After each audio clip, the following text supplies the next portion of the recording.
On the morning of February 14th, 1889, the frozen ground of Lancaster County, Pennsylvania, concealed secrets that would challenge everything the outside world believed about the peaceful Amish community. What appeared to be a simple barn-raising accident would unravel into one of the most disturbing cases of systematic abuse ever documented in American religious history. By the time investigators finished their work, they had uncovered evidence of 4 separate murders, all committed by a man who had convinced an entire community that he was doing God's will. The statistics alone should have raised alarm bells. Between 1885 and 1889, 17 young Amish women had simply vanished from the tight-knit settlements around Lancaster County. Their families, when questioned, offered only vague explanations about marriages to distant communities or decisions to leave the faith entirely. In a society where every member's whereabouts were carefully tracked and documented, such disappearances should have been impossible. Yet somehow these women had slipped through the cracks of a community that prided itself on knowing every soul within its bounds. The man at the center of this web of deception was Jacob Miller, a charismatic widower who had arrived in Lancaster County in 1883 with impressive letters of recommendation from Amish communities in Ohio. Within 6 years, he had married 4 different women in elaborate ceremonies that somehow satisfied the community's religious leaders, despite clear violations of both Amish doctrine and Pennsylvania law. Each marriage had ended in tragedy, with wives dying under mysterious circumstances that were always attributed to God's will or feminine weakness. Tonight, we journey into the darkest corners of America's religious history, where faith became a weapon and piety masked unspeakable horror. If you have the courage to uncover what truly transpired behind the peaceful facade of an Amish farmstead, hit that subscribe button and tell us in the comments what state you're listening from. This story isn't for everyone, only for those brave enough to confront the reality that evil can flourish even in the most sacred spaces. Are you ready to join our community of truth seekers and discover what powerful forces tried to bury forever? The discovery that would expose Jacob Miller's crimes came through the most mundane of circumstances. Samuel Lapp, a neighboring farmer, had noticed that Miller's livestock had been without food or water for several days. In the close-knit Amish community, such neglect was unthinkable, a clear sign that something was seriously wrong. When Lapp and 2 other men arrived at Miller's isolated farmstead to check on their neighbor's welfare, they found the main house eerily silent and the barn doors standing open to the bitter February wind. Miller himself was discovered in his kitchen, seated at the rough wooden table, as if he had simply fallen asleep while reading his German Bible. But there was something wrong with the scene that made the experienced farmers uncomfortable. The man's eyes were open but unseeing, and his body bore signs of violence that seemed inconsistent with natural death. More disturbing still was the complete absence of Miller's 4th wife, Rebecca, who should have been managing the household but was nowhere to be found. The initial investigation by the local English authorities was perfunctory at best. Dr. William Morrison, the circuit physician who served the area's scattered communities, pronounced Miller's death the result of a weak heart brought on by the stress of recent bereavement. His wife, Morrison explained to anyone who asked, had died the previous week from complications related to childbirth, a tragedy all too common on the frontier. The matter seemed closed, another example of the harsh realities of rural life in the late 19th century.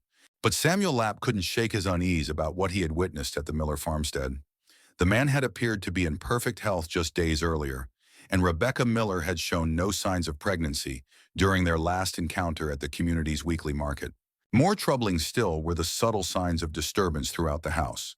Furniture slightly out of place, personal belongings scattered in ways that suggested hurried packing, and most unnervingly, what appeared to be dark stains on the kitchen floor that had been hastily cleaned, but not completely removed.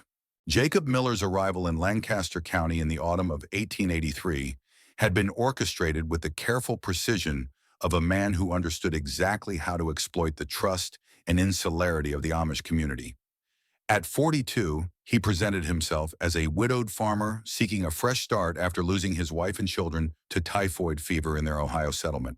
His story was both tragic enough to evoke sympathy and common enough to avoid uncomfortable questions about details that might not withstand scrutiny. The letters of recommendation he carried appeared genuine, written on proper paper with the formal language expected from Amish bishops and community leaders.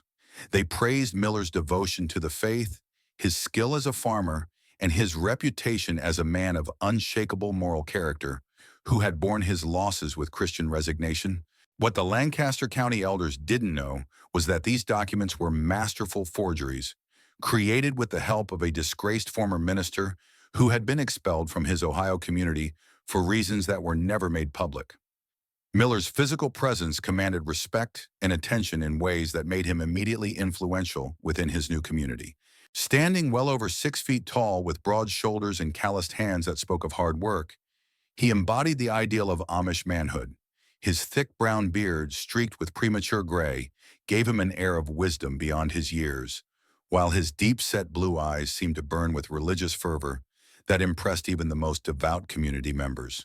More importantly, Miller possessed a sophisticated understanding of Amish theology and tradition that allowed him to navigate the community's complex social structure with remarkable skill.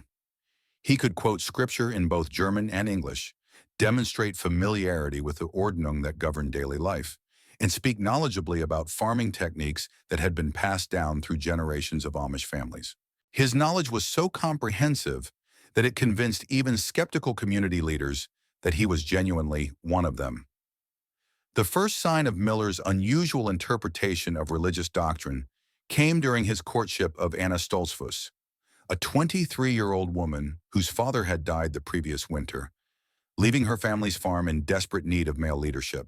Miller's proposal was accompanied by theological arguments that were both sophisticated and deeply troubling to anyone who understood their implications. He claimed to have received divine revelation that God intended him to follow the example of the Old Testament patriarchs, taking multiple wives to increase the faithful and strengthen the community. Miller's biblical scholarship was impressive enough to give his arguments a veneer of legitimacy that troubled the community's religious leaders. He could cite chapter and verse to support his positions, drawing on obscure passages and interpretive traditions that demonstrated remarkable theological education. His arguments were particularly persuasive to families who were struggling economically and saw marriage to a prosperous farmer as their daughter's best hope for security and respectability. The wedding ceremony between Jacob Miller and Anna Stoltzfus took place in November 1883, conducted by Bishop Abraham Yoder, despite his private reservations about the groom's theological positions. The celebration was subdued by Amish standards, with none of the joyful community gathering that typically marks such occasions. Instead, there was an undercurrent of unease among the guests, a sense that something fundamental about their community's traditions was being quietly altered in ways they didn't fully understand. Anna's transformation after marriage was immediate and dramatic.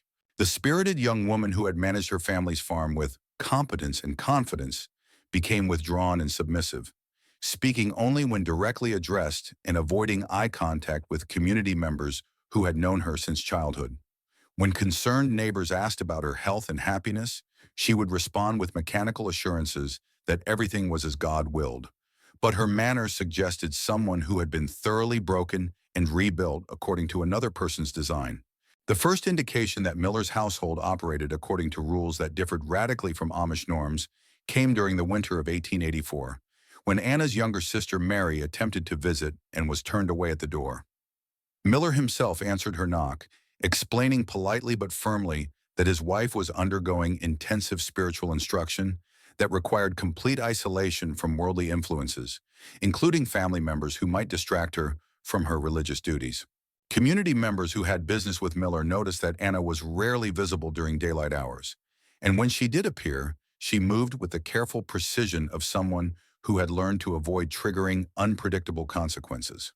Her clothing, while still conforming to Amish standards, seemed unusually restrictive, and she wore her bonnet pulled low in a way that shadowed her face and made it difficult to observe her expression or condition. Dr. Morrison, during his infrequent visits to the Miller farm for routine medical care, noted that Anna seemed unusually subdued for a newlywed, but attributed this to the natural adjustment period that many young wives experienced when adapting to married life. His brief examinations revealed no obvious signs of physical abuse, though he later admitted that he had not looked for the subtle indicators that might have revealed the true nature of her situation. The end came for Anna Miller in March 1885, just 4 months after her wedding. Her death was attributed to complications from influenza, a diagnosis that seemed reasonable given the harsh winter and the prevalence of respiratory illnesses throughout the community. The funeral was a somber affair, with Miller playing the role of grieving widower with convincing emotion that impressed even those who had harbored doubts about his character. The Miller farmstead occupied a strategically isolated position at the end of a narrow dirt road that wound through dense woodland for nearly 2 miles before reaching the main settlement. This isolation, which Miller had specifically requested when purchasing the property, was explained as his desire for the solitude necessary for intensive prayer and meditation. The location also provided perfect concealment for activities that would have horrified the community had they been discovered. The main house was a typical 2-story Pennsylvania German structure, built of local fieldstone with thick walls that provided excellent insulation against winter cold. However, Miller had made subtle modifications that served purposes far removed from comfort or convenience. The windows had been fitted with heavy wooden shutters that could be secured from the inside, effectively soundproofing the interior when closed. The doors were reinforced with iron hardware that was unusually heavy for a rural dwelling, and the locks were of a complexity rarely seen outside of commercial establishments. Most significantly, Miller had excavated an extensive basement beneath the main house during his first winter on the property. The work was conducted entirely by hired English laborers from distant towns, men who were paid generously for their discretion and who disappeared as soon as the project was completed. The basement was accessed through a concealed entrance in the kitchen floor, hidden beneath a heavy wooden table that required considerable strength to move. The basement itself was divided into several chambers, each serving a specific purpose in Miller's systematic program of psychological and physical control. The main room contained what appeared to be a workshop, equipped with tools and implements that would have seemed normal to any farmer who saw them individually. However, their arrangement and the modifications Miller had made to many of them revealed their true purpose as instruments of torture and intimidation. One chamber had been fitted with iron rings set into the stone walls, positioned at heights that would allow a person to be restrained in various uncomfortable positions for extended periods. The floor showed stains that had been scrubbed repeatedly but never completely removed, dark patches that suggested regular use for purposes that required frequent cleaning. Ventilation was provided by a series of narrow shafts that carried sound away from the house, explaining how Miller's activities could continue undetected despite their proximity to other community members. The most disturbing feature of the basement was a chamber that Miller had fitted with a heavy wooden door and no windows, creating a space of complete darkness and silence when sealed. The walls showed scratches and gouges that could only have been made by fingernails, desperate attempts by occupants to find purchase on the smooth stone surfaces. This room, investigators would later determine, was where Miller conducted the final stages of his psychological conditioning, breaking down his victims' resistance through sensory deprivation and isolation.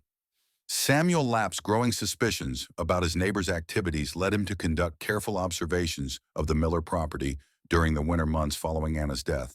From his own fields, he could see portions of the farmstead through the bare trees, and he began to notice patterns that troubled him. Miller's daily routines seemed designed to avoid contact with other community members, and the smoke from his chimney often continued well into the night hours when most Amish families would have banked their fires and retired. More disturbing were the sounds that occasionally carried across the frozen fields during still winter nights. Lapp initially dismissed these as the normal noises of farm animals or the settling of wooden structures in extreme cold. However, the sounds were too regular and too human to be easily explained away. They came most frequently during the hours before dawn, when the air was still and sound traveled farthest, and they suggested distress rather than the peaceful sleep that should have characterized a godly household. The arrival of Miller's second wife in April 1885 provided Lapp with additional opportunities for observation. Esther Beachy was a 19-year-old orphan whose guardian had arranged her marriage to Miller as a solution to her family's financial difficulties. The wedding was even more subdued than Miller's first, conducted with minimal ceremony and attended by only the bride's immediate family and the required witnesses. Esther's transformation followed the same pattern as Anna's, but Lapp was now watching for the signs. The young woman, who had been known for her cheerful disposition and active participation in community activities, became withdrawn and fearful, appearing in public only when absolutely necessary and always under Miller's close supervision. Her clothing showed signs of hasty repairs, and she moved with the careful precision of someone who had learned to avoid triggering unpredictable violence. The most telling evidence of Miller's true nature came during a community barn raising in late summer 1885, when Esther briefly lost control and began sobbing uncontrollably while helping to prepare food for the workers. When questioned by concerned women about her distress, she initially claimed to be overcome by memories of her deceased parents. However, her explanation was delivered with the mechanical precision of a rehearsed speech, and her tears seemed more desperate than sorrowful. Miller's reaction to his wife's momentary breakdown was swift and unmistakable.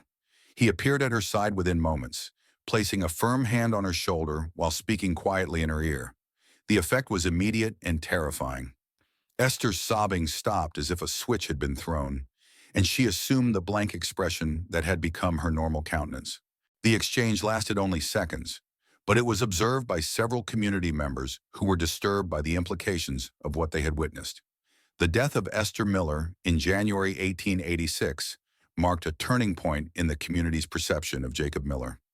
Esther's demise was attributed to consumption, though Dr. Morrison found himself explaining away the third suspicious death connected to Miller in less than 3 years. The young woman's final weeks were marked by a mysterious wasting illness that left her skeletal and hollow-eyed, speaking in whispers about visions of darkness and pleading with visitors to pray for her release from earthly suffering. What disturbed those at Esther's funeral were the strange markings visible on her hands and wrists. Dark bruises and patterns suggesting restraints, small circular burns from heated metal, and most troubling, deliberate scarification cut into her forearms, forming symbols that resembled no Christian iconography any community member recognized. Miller explained these as self-inflicted injuries from spiritual torment, claiming she had struggled so violently against demonic possession that physical restraint had been necessary for her protection and the safety of others.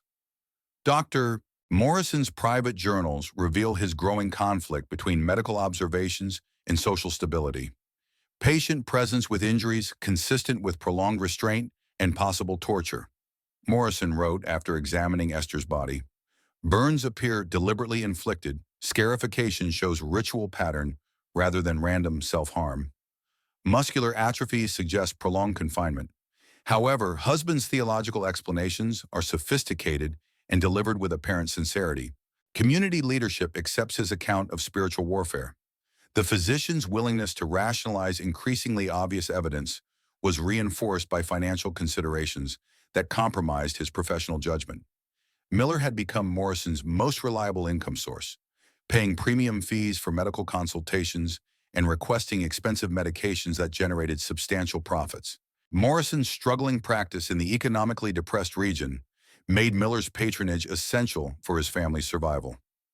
Morrison had also become fascinated by Miller's theological sophistication and apparent ability to achieve dramatic behavioral changes in mentally disturbed women through claimed spiritual interventions. Sarah's family was among the community's poorest, and Miller's proposal came with substantial bride price and ongoing financial support they couldn't refuse. The wedding was conducted in the family's cramped kitchen with only immediate family present. Sarah's younger brother Moses, only 14 but fiercely independent, refused to accept that his sister required spiritual isolation from family. He began systematic surveillance of the Miller property, discovering that Sarah was confined to the basement during daylight hours, emerging only after dark under Miller's supervision. Moses witnessed disturbing sounds during nighttime observations, systematic and ritualistic noises suggesting activities following deliberate patterns rather than random violence. He described religious chanting mixed with cries of pain, combining spiritual devotion with physical torment in ways that defied comprehension. The sounds came most frequently during the hours before dawn, when the air was still and sound traveled farthest across the frozen fields. His most significant discovery came when he observed one of Miller's spiritual cleansing ceremonies through a basement window. The scene revealed an altar constructed with religious symbols and artifacts that combined Christian imagery with elements drawn from much older traditions. Sarah was secured to this altar with leather restraints while Miller conducted elaborate rituals involving systematic infliction of pain, accompanied by readings from scripture and prayers in languages Moses didn't recognize. The clinical nature of the proceedings, combined with their obvious religious context, created an atmosphere that was simultaneously sacred and profane in ways that challenged everything the boy understood about Christian worship. The breakthrough exposing Miller's crimes came from Mary Byler, whose September 1887 marriage was arranged under different circumstances. Mary's father, Bishop Eli Baylor, was among the community's most respected leaders whose suspicions about Miller had grown for years. The marriage arrangement was a calculated decision to place someone trustworthy in position to observe Miller's operations firsthand. Mary was carefully prepared as an unwitting investigator, trained to memorize details and maintain composure under extreme stress while appearing to submit to Miller's authority. Her father provided tools for marking walls and preserving physical evidence crucial for future legal proceedings. Miller's behavior during the wedding festivities revealed underlying tensions, suggesting he understood the increased scrutiny. He remained possessively close to Mary, constantly scanning crowds as if expecting threats others couldn't perceive. Mary's access to the basement chambers revealed scenes exceeding her father's worst fears. The basement had been expanded with additional chambers, carved from bedrock, and fitted with equipment serving no conceivable legitimate purpose. The main chamber contained what Mary described as an unholy combination of torture chamber and religious sanctuary, with traditional Christian symbols arranged alongside implements of pain and control that suggested Miller's theological justifications masked activities that were purely sadistic. The walls were covered with carved symbols combining biblical imagery with markings that appeared to draw from much older religious traditions, creating an atmosphere that was simultaneously sacred and profane. Most disturbing was Miller's resurrection room, where he claimed to conduct ceremonies designed to kill and revive victims as demonstration of divine power over life and death. The room contained a wooden table fitted with restraints and drainage channels, surrounded by medical instruments acquired through his connections with Dr. Morrison and other regional physicians who unknowingly supplied tools for systematic torture. Mary's survival required convincing Miller his conditioning was working, while secretly documenting evidence. Miller's process followed sophisticated patterns designed to break down victims' sense of self while rebuilding personalities according to his specifications. The process began with isolation and sensory deprivation, creating complete dependency on Miller for basic human contact. Mary's observations revealed Miller's previous wives hadn't died from natural causes, but were murdered when conditioning was complete. The resurrection room contained evidence of systematic execution methods disguised as religious rituals, with Miller believing his divine calling included power to determine when victims had served their spiritual purpose. Mary Beeler's escape on January 12, 1889, was accomplished through careful planning and desperate courage. After 4 months of systematic torture while gathering evidence, she had mapped the basement chambers and documented locations where predecessors' bodies were hidden. She drugged Miller's evening meal with stolen laudanum, creating opportunity while he was unconscious. The evidence Mary carried included samples of mysterious chemicals Miller used in his resurrection rituals, fragments of bone and tissue from previous victims, and most importantly, Miller's detailed journals documenting his theological justifications for systematic murder. These journals, written in a combination of German, English, and Latin, revealed the full scope of Miller's delusions and the sophisticated methodology he had developed for selecting, conditioning, and ultimately destroying his victims. Bishop Beeler's examination of his daughter's evidence confirmed his worst fears about the scope of Miller's crimes. The basement contained remains of not just Miller's 3 wives, but several other young women who had apparently been abducted from neighboring communities over the course of several years. Miller's journals documented his belief that God had chosen him to conduct systematic purification of the feminine soul through physical and psychological trials that ultimately required death and resurrection. Miller's theological justifications were both sophisticated and utterly deranged, combining legitimate biblical scholarship with interpretations that would have been rejected by any rational religious authority. He claimed to have received direct revelation that the end times were approaching and that his role was preparing a select group of women for resurrection as saints who would assist in the final judgment of humanity. His ultimate goal was not simply the murder of individual women, but the creation of a new form of religious practice that combined extreme conditioning with systematic execution and attempted resurrection. The discovery sent shockwaves through Lancaster County's Amish community, threatening social fabric. Community leaders faced agonizing choice between exposing crimes, bringing unwanted English authority attention, and maintaining silence that had allowed Miller's behavior to continue unchecked.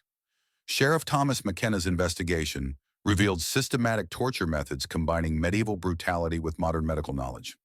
Most disturbing was discovering Miller's crimes weren't committed in isolation, but with assistance from Dr. Morrison and potentially other community members who provided medical expertise and covered up evidence. Morrison's suicide the day Miller's crimes were exposed suggested complicity extending far beyond willful blindness. The manhunt for Jacob Miller began at dawn on February 15, 1889, when Sheriff McKenna assembled a posse of 20 armed men to surround the isolated farmstead. The sheriff expected to find Miller either barricaded in his basement stronghold or fled into the surrounding wilderness. But what they discovered was far more disturbing than a simple arrest or escape. Miller was found seated at his kitchen table in the exact position where Samuel Lapp had discovered him the previous day. But now it was clear that his death had been neither natural nor accidental. The body showed signs of deliberate poisoning, with the characteristic symptoms of strychnine evident in Miller's contorted features and the bitter almond scent that lingered in the kitchen air. More troubling still was the carefully arranged scene around the corpse. Miller's journals lay open to specific passages describing his divine mission. Religious artifacts were positioned in precise patterns around the room, and a handwritten note in Miller's distinctive script proclaimed his intention to join his purified brides in the afterlife, where they would await the resurrection together. Sheriff McKenna's investigation revealed that Miller had anticipated exposure for months, preparing an elaborate suicide ritual that would deny authorities the satisfaction of bringing him to justice, while ensuring that his theological delusions would be preserved for posterity. The suicide note, written in a combination of biblical verse and personal revelation, demonstrated that Miller's madness had evolved into a complete break from reality, where he genuinely believed his crimes were acts of divine service that would be vindicated in the final judgment. The community's response to Miller's death was complicated by the conflicting emotions of relief, shame, and fear that his exposure had generated. While most residents were horrified by the evidence of systematic murder that had occurred in their midst, many were also terrified of the consequences that public revelation of these crimes might bring to their insular society. The Amish way of life depended on maintaining separation from the English world, and the investigation threatened to destroy the privacy and autonomy that were fundamental to their religious practice. Such testimony would expose the systematic failure of community leadership that had enabled Miller's crimes to continue for 6 years. More significantly, the investigation had revealed the extent of Dr. Morrison's complicity in covering up evidence of systematic abuse and murder.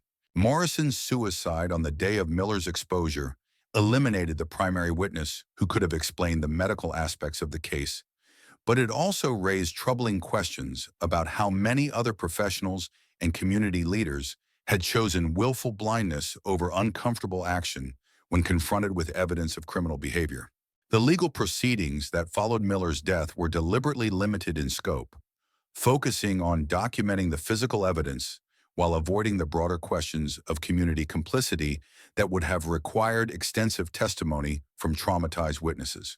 The official investigation concluded that Jacob Miller had committed multiple murders while suffering from religious mania, and that his death by suicide had eliminated the need for criminal prosecution. The case was officially closed within 3 months, with most of the evidence sealed in court records that wouldn't be opened for public examination for over 50 years. The families of Miller's victims faced agonizing decisions about how to respond to the revelation that their daughters and wives had been systematically tortured and murdered, while community members who could have intervened chose silence instead. Some families demanded full investigation and public acknowledgement of the crimes, while others preferred quiet burial and private grief rather than the social scandal that would accompany public testimony about the abuse their loved ones had endured.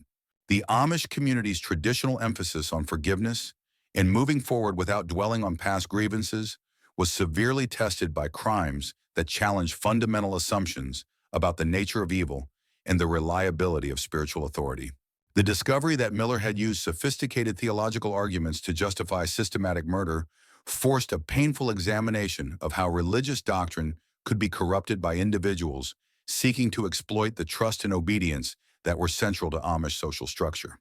Perhaps most disturbing of all was the realization that Miller's crimes had been enabled by the same insularity and trust that protected the community from outside interference in their religious practice. The very characteristics that made Amish society resilient and autonomous also made it vulnerable to predatory individuals who understood how to manipulate religious authority and community loyalty for criminal purposes. The immediate aftermath of the Miller case saw dramatic changes in the Lancaster County Amish community as leaders struggled to prevent similar tragedies while preserving the essential characteristics of their traditional way of life. New protocols were established for monitoring isolated households, particularly those involving recently widowed men who sought to remarry quickly. Community elders instituted regular pastoral visits to all households where wives or daughters seemed withdrawn or exhibited signs of distress, though these measures were implemented quietly to avoid acknowledging the systematic failures that had enabled Miller's crimes. The case also forced painful changes in the community's relationship with English medical professionals and law enforcement officials. Dr. Morrison's complicity in covering up evidence of abuse had shattered trust in outside medical authority, leading to increased reliance on traditional healing practices and greater skepticism about professional expertise that conflicted with community observations. However, this mistrust of English professionals also made it more difficult to identify and address future cases of domestic abuse that required intervention from outside authorities. Mary Byler's survival and testimony had saved countless future victims, but the personal cost of her courage was devastating and long-lasting. The broader Amish community's response to the Miller case reflected the tension between their commitment to justice and their desire to maintain separation from the English world that was fundamental to their religious identity. While most community members supported the investigation and were horrified by Miller's crimes, many were also concerned that extensive legal proceedings would compromise their autonomy and expose them to unwanted scrutiny from government authorities who might use the case to justify broader interference in Amish affairs. The suppression of records related to the Miller case was not simply the result of official cover-up, but also reflected the community's collective decision to prioritize healing and moving forward over the public vindication that might have come from extensive legal proceedings. This decision was controversial even within the Amish community, with some members arguing that silence about Miller's crimes dishonored his victims and enabled future predators who might exploit similar patterns of community trust and religious authority. The long-term impact of the case extended far beyond the immediate community where Miller's crimes had occurred. News of the investigation spread throughout Amish settlements across Pennsylvania, Ohio, and Indiana, forcing community leaders to examine their own practices for monitoring household dynamics and protecting vulnerable members from potential abuse. The case became a cautionary tale about the dangers of unchecked religious authority and the importance of maintaining oversight mechanisms that could identify and address criminal behavior, even within trusted community leadership. Modern historians and sociologists who have studied the Miller case have identified it as an early example of how religious communities can inadvertently enable systematic abuse through excessive deference to spiritual authority and reluctance to question the behavior of respected community members. The case demonstrates the vulnerability of insular societies to predatory individuals who understand how to manipulate religious doctrine and community loyalty for criminal purposes, while also highlighting the courage required for victims and witnesses to speak out against abuse when doing so challenges fundamental social structures. The physical evidence of Miller's crimes was systematically destroyed in the years following his death, with community members burning the farmstead and filling in the basement chambers where his torture and murder had occurred. This destruction was intended to eliminate reminders of traumatic events and allow the community to heal, but it also ensured that future researchers would have limited access to material evidence that might have provided insights into the methodology and scope of Miller's criminal enterprise. The personal testimonies and detailed records that survived the official suppression efforts provide a chilling glimpse into the systematic nature of Miller's crimes and the sophisticated methods he employed to identify, isolate, and destroy his victims. His theological justifications for murder represent a disturbing example of how religious doctrine can be corrupted by individuals seeking to legitimize their own sadistic impulses through claims of divine revelation and spiritual authority. The legacy of the Miller case serves as a permanent reminder that evil can flourish even within communities dedicated to peace, humility, and spiritual devotion when proper safeguards are not maintained to protect vulnerable members from predatory behavior. The quiet fields of Pennsylvania had indeed held secrets far darker than anyone could have imagined, revealing how easily facades of piety and respectability can conceal systematic cruelty and murder. What makes this case particularly chilling is not just the scope of Miller's crimes, but the realization that his ability to continue killing for 6 years depended entirely on the willingness of dozens of community members to ignore obvious warning signs rather than confront uncomfortable truths about someone they had trusted and respected. How many other predators have exploited our reluctance to question authority figures and respected community members? And what safeguards do we maintain to protect the vulnerable from those who would use positions of trust and spiritual leadership to cause harm? The shadows of history hold many more secrets that powerful people have tried to erase forever. Some truths are buried so deep that only the bravest souls dare to uncover them. The story of Jacob Miller and his 4 wives reminds us that evil often wears the mask of righteousness, and that our greatest protection against such horrors lies not in blind trust, but in the courage to ask difficult questions and demand accountability from those who claim to speak for God.